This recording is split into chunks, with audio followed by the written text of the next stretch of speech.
Predictions for UFC 313. As always, you can call me Kuniev. Let's make some money this week. At the top of the card, Alex Pereira defending that light heavyweight gold once again, this time against Magomed Ankalaev. And before we get into how the fight goes and who's going to do what well, the question needs to be asked. Can he lose? Can he be beaten? It feels like we're at that point with the champion where we can start asking that question. It's the same feeling you had with Anderson in his prime, with Khabib, with John Jones. The way Poatan keeps going out there and performing so consistently consistent, it really makes you wonder, can he be beat? Is he just at this level where he's cruising above everybody else in his division? Now you might say, Kuniev, he got knocked out at middleweight by Israel Adesanya. That was at middleweight. Dude was killing himself to make 185. At 205, I think that's the ideal division for him, and he keeps finishing challengers. And I've gone against Poatan multiple times before. I predicted Sean Strickland would beat him. I was dead wrong. I picked him to beat Adesanya in the first fight, and then I picked Adesanya in the second fight. I picked him to beat Yuri by knockout in the first fight, but I did pick against him with Jamal Hill. I picked against him in the second Yuri fight. Neither of those worked out very well. And obviously, I didn't pick Khalil Roundtree to beat him, but I say that to say this. I've gone against Poatan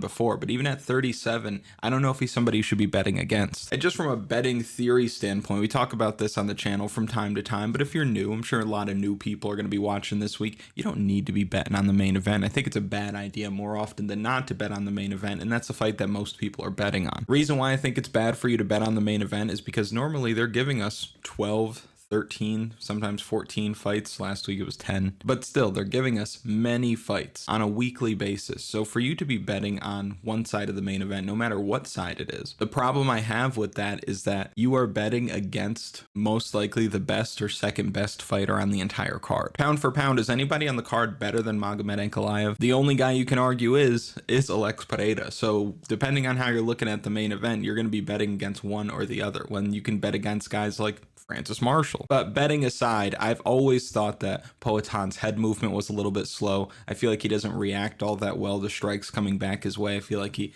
Frankenstein's a little bit. I think he trusts his chin a little bit more than he should, and he never wrestles. He's a one-dimensional striker, but it works for him so well because that calf kick, that lead hook, his presence in the cage, it's all just getting to guys and eventually leading to a finish. Now, Magomed Ankalaev, he can win this fight if he's able to get his wrestling going. Maybe if he sticks to it and focuses on it early, position over submission, he can get that going, maybe tire out the champion, and then win later, because this dude probably has the cardio edge in a grappling heavy contest. The tough part though about the challenger is that that's the only way I think that he's going to win. I don't think he's going to be able to outstrike Alex Pereira. I think he struggles mightily on the feet. We saw Jan Blachowicz kick his legs off in their fight. We saw Rakic take the first round off of him. And the interesting thing about the champion here is that maybe it's a mindset thing, maybe it's muscle memory, but if he's just striking, the dude's not going to get tired. He's done this for so long. He can keep pumping that leg kick, keep pumping that jab, that hook, that right hand, and he's going to keep making those small little steps forward, closing that distance. He knows how to cut the cage off pretty well as well. And for what it's worth, Magomed Ankalaev hasn't faced this kind of power, and I think that's going to be evident pretty early in this one. So to me, it comes down to really Glover Teixeira. Did Glover Teixeira do enough to prepare his guy for a grappling heavy approach? If he did, he's probably going to be able to cruise in this one, and I think that's probably the case. As long as he's not trying to go for a guillotine or something like that, because that should not work, especially at this level. So if he just focuses on defense, keeping the feet, getting back up to his feet when he is taken down, as long as the fight stays in his world, I think Alex Pereira does what he does best, and by round 3, I think the leg kicks will be close to fight ending. So give me the champion here.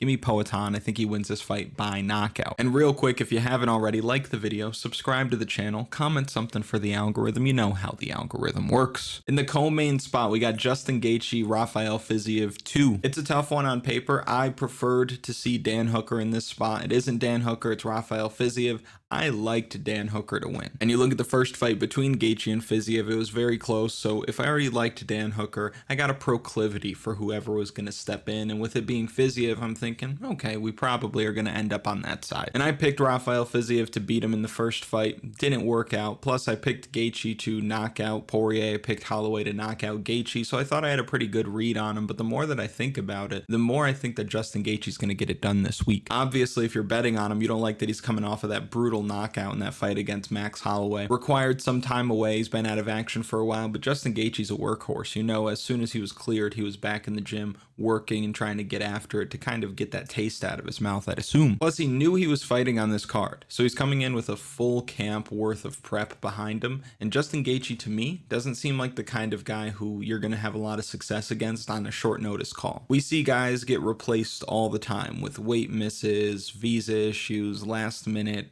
injuries, whatever the case. Justin Gaethje doesn't seem like the kind of guy that you're just going to roll off the couch and beat. Now, I know Rafael Fiziev's not on the couch, but he's coming off of the knee injury. I think it was like a torn ACL or some MCL issues, something like that. Some kind of knee injury. He's been out for a while, and he hasn't even had a fight booked since late 2023. And if you saw the fight the same way the judges did in the first match between these two, he lost. So on top of that, Fiziev hasn't won a fight in nearly 3 years. So it's a really tough situation for him to come back to, especially if he's coming back anything less than 100%, which we have to kind of assume that he is with the injury, with the layoff, taking the fight on short notice. And then when you look at the betting line, I don't see how Justin Gaethje is the underdog in this one, because for me, I think the only way that Fiziev wins this fight is if he goes out there and knocks out Justin Gaethje in the first round. You look at the history, doesn't happen. It's MMA, it's 4-ounce gloves. He can be knocked out in the first round, but Justin Gaethje got knocked out in the first round sounds like a sentence you would say to wake up a sleeper agent. I think that he's going to give us a better third round. I think it's going to come down to who does more in the first two. I'll take the guy who's the underdog, who's coming in on a full camp, who's 1-0 in the series already. Give me Justin Gaethje to win this fight by decision and probably leave his gloves in the middle of the cage when it's all said and done. Next, we're looking at a fight between Jalin Turner and Ignacio Bahamondes. This to me feels like one of those nice betting opportunities that doesn't come around every card. We had it a few weeks ago, Angela Hill. We had it again with Melky Costa. And the situation that I'm describing is this. Line's pretty close to even. One side of the matchup has way more advantages than the other. You look at Jalin Turner, the dude's got stunning power, great length for the division, good grappler, very athletic fighter as well. But Ignacio Bahamondes has more advantages. He's got a deeper bag of striking techniques. He seems to have a better feel for where the strikes are coming from as well. You watch that fight against Manuel Torres, the striking defense held up and he kept fading back and landing that right hand that ended up dropping Torres twice and leading to the end of the fight. Work of art. And Bahamondes is yet to be knocked out in competition, not only because he's got that solid striking defense, but he's got a granite chin as well. The dude's a dog, and I think he has a little bit more dog in him than Jalin Turner does. To me, Jalin Turner seems like a bit of a glass cannon. In round one, the guy's a problem, but after the first round, the threat decreases significantly. He starts to slow down,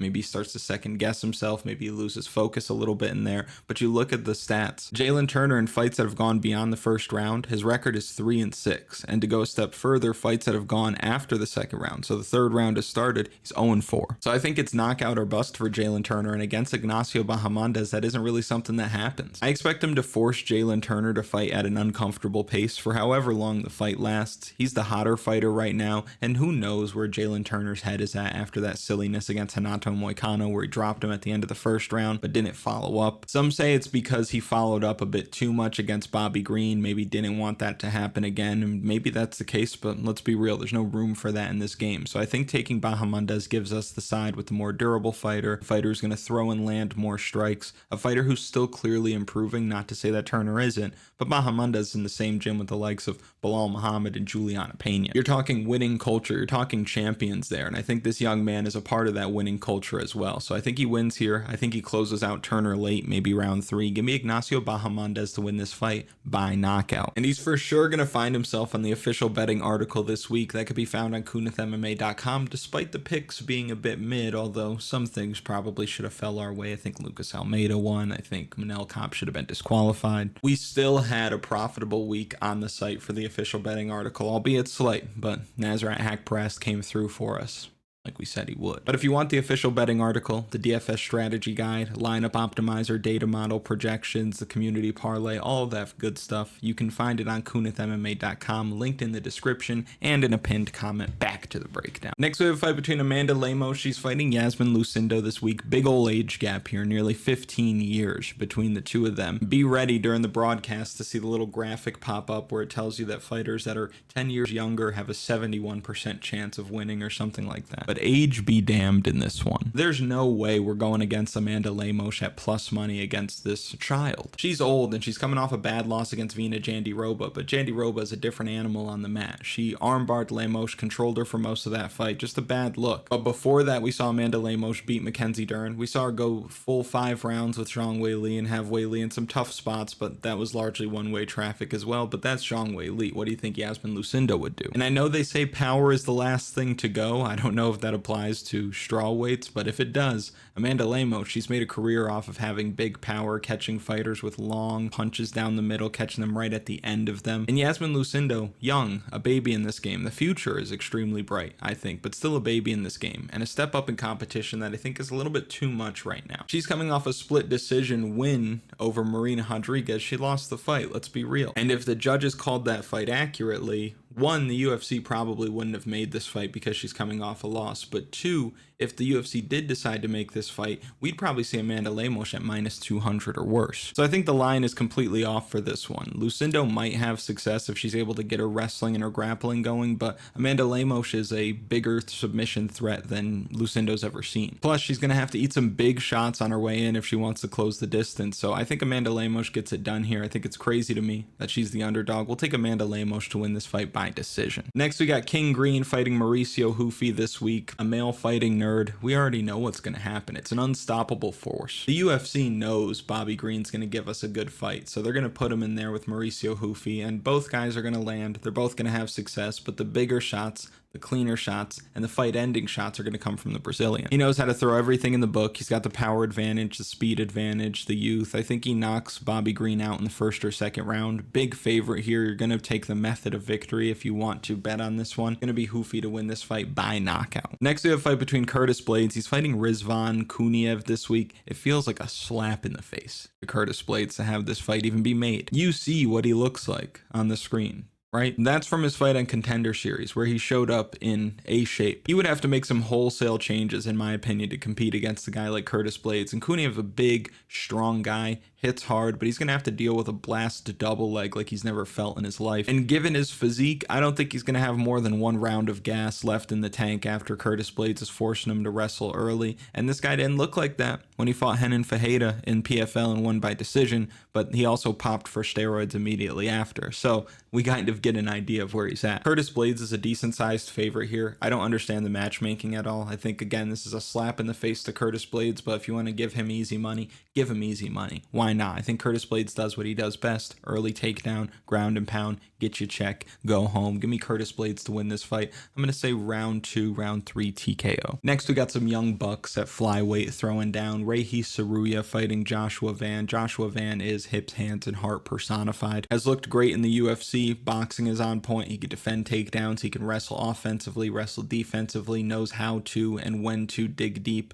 What's not to like about Josh Van? Tough matchup on his hands this week against Rei Tsuruya. I think Rei Tsuruya is awesome. I think he might be the truth one day. He's going to win a lot of fights in the UFC, but 2025 has not been a great year for undefeated fighters, and I think he's going to taste defeat for the first time here. For as good as Rei Tsuruya is with his wrestling, with his grappling, just how athletic he is a bit one-dimensional, and Joshua Van's going to sprawl, work back to his feet if he is taken down, throw knees and uppercuts to counter the takedowns. So for Tsuruya to win this fight, he's going to have to win some striking exchanges, and I think that's going to be pretty hard for him to do with Joshua Van's volume, forward pressure, and he's not going to be able to wrestle all that effectively either because he's going to stay on the back foot so much. So I think Josh Van gets out to an early lead here, keeps his foot on the gas, boxes this young man up for 3 rounds. I think Joshua Van wins on the scorecards. Rei Tsuruya goes back in the lab, reassesses, is better for it, but give me Josh Van to win this fight by decision. Next, we got middleweights. Brunno Ferreira. He's fighting Armen Petrosyan this week. If you've watched the channel for a while, you know I'm not a big Brunno Ferreira kind of guy. I think he got lucky in his debut win over Gregory Rodriguez. In the film leading up to the UFC, I was not overly impressed. Seems like a guy who gets away with a lot because he has good power, hits hard, but he's not the kind of guy who's going to pick a guy apart from range. He's not going to put together a beautiful 15 minutes. When he does want to wrestle, he tends to shoot from really far out, head straight down, closing way too much distance, and he's 5'10 at the middleweight division. I don't think he's somebody who should be cutting more to get to like 170 or something like that, but I do think that he's just undersized for his frame. Not undersized for his frame, but he's just a heavy dude fighting at 185. His frame is undersized for the division is what I'm trying to say. Now, he knocked out Phil Hawes, joined the club. Knockout win over Dustin Stoltzfus was a great win, and I think very highly of Dustin Stoltzfus. I think he's much better than his record would suggest, but even in that fight, he was getting worked until he landed a spinning elbow that changed everything. And now he's coming off a loss to Abus Magomedov where he got taken down multiple times, submitted in the 3rd round. On the other side, Armen Petrosyan, someone I like. He's the better striker. I've had a pretty good read on him so far. My picks on Armen Petrosyan through 6 UFC fights, I'm 5-1. The only time I was wrong about the outcome of an Armen Petrosyan fight was against Caio Borralho, which sounds crazy that I picked him over Caio Borralho, but I didn't know at the time. I didn't know that guy was the truth. But outside of that, I'm always on the right side of an Armen Petrosyan fight, and I feel like that's the case here. I feel like when it comes to Petrosyan, I know what I'm looking at. I think he wins. I like his volume. I like his distance management. I think he's going to give us a better 3rd round in this one. Not a spot I would really want to bet on just because Bruno Ferreira can turn the lights off at any point, and I think the line is exactly where it should be. You want to kind of attack and exploit the spots where you think the line is off, where one fighter's a pretty big favorite, the other one not so much, but you think it's more of a 50-50, but I think the line is right where it needs to be. I think he picks apart the Brazilian this week. Give me Armen Petrosyan by decision. Next, we have a fight between Alex Morono. He's fighting Carlos Leal this week. Carlos Leal coming off of one of the worst robberies I've ever seen. I picked him to beat Rinat Fakhretdinov, had people swearing up and down in the comments that there was no way, and then Carlos Leal went out there and dog walked him. He came out there looking like somebody who just walked out of the back room of a GNC, juiced to the gills, clearly beat Fakhretdinov. A lot of people were fine with the robbery though, because he was very clearly juiced up, but still terrible decision, and the world saw what they saw that night, and that's why he's coming into this one as like a -800 favorite. The dude can bang, good power, good balance, knows how to punish mistakes athletically, worlds beyond where Alex Morono is at this point in his career. I think Carlos Leal wins by knockout. Next, we're looking at a fight between Marion and Santos. He's fighting Francis Marshall this week, another big favorite here in Santos, and I do think that he should get it done. Looked fantastic in his win over Khan Offley, who isn't the best opponent, but the performance was outstanding. Never looked to be in any kind of danger. Looks like a guy who's going to continue to win fights and make some noise at 145 pounds. And Francis Marshall, talented, hard-nosed guy, looking to wrestle, but completely outgunned on the feet here. And I'm not just talking strike for strike. I think footwork for footwork, he's going to be worlds behind what Marion Santos is bringing to the table. Santos is floating around out there, and Marshall likes to kind of tend to move in one direction. So I think that Santos is going to do a good job of using his movement, pulling Marshall into his power, and making him pay for it over and over again. I don't think he gets Marshall out of there, but I think he makes it look easy. Give me the favorite, give me the Brazilian, give me Marion Santos to win this fight by decision. Next, we have a fight between Chris Gutierrez. He's fighting John Castaneda this week. John Castaneda, in my opinion, got dealt a pretty bad hand. He was going to fight D Silva. He was going to win that fight. Favorable matchup, old opponent. He had the wrestling advantage. All signs pointed to him having a good night at the office,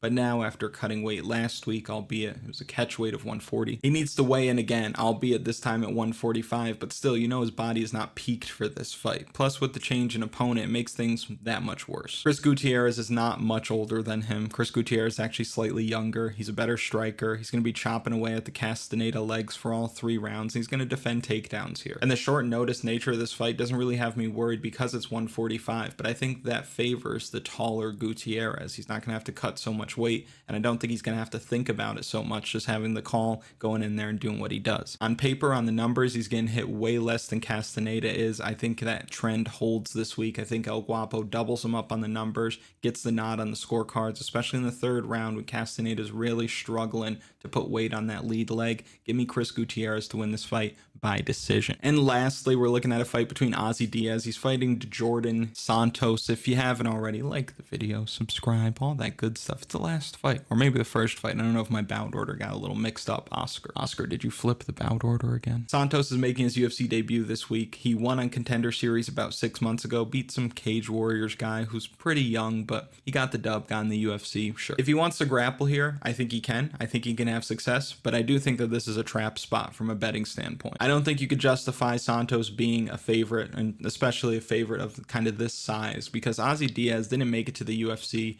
because he lost on Contender Series. He lost to Joe Pyfer. Join the club. That show could really be a luck of the draw sometimes. Sometimes you're getting somebody who's uber talented. Sometimes you're getting somebody who come from Cage Warriors. But he takes some time off, back-to-back wins in LFA before getting the call to fight Ming Yang Zhang. Gets knocked out. Ming Yang Zhang's knocking everybody out. Recency bias is what's putting this line here. That was up at 205. The guy's 6'4", but he should be fighting at middleweight, and this is what he's at this week. Back in the weight class that makes sense. He's taller, he's longer, and what I like about Diaz is that he's looking to finish these fights. 100% finish rate. He's there for a good, not a long time, and for Santos, he just wants to win, but he's willing to be patient. He's willing to take his time. I really don't like that as a favorite who's given up size in his debut. If you look through his record, the guy has one finish in nearly 7 years. One finish in nearly 7 years. Absurd. And the guy he finished in that 7-year stretch ended his career at 1-5. So I'll take the bigger fighter, the more experienced fighter with more finishing upside, fighting out of King's MMA, which has not been producing great results lately, but still a storied history there. They haven't been too hot, but things can turn around this week. Ozzy Diaz, I don't think, should be the underdog. Give me Diaz to win this fight by knockout. If you made it to this point in the video, thank you so much for watching. I really do appreciate it. Make sure you like the video, subscribe to the channel, comment something for the algorithm, and I'll see you later in the week for final picks. Let's go.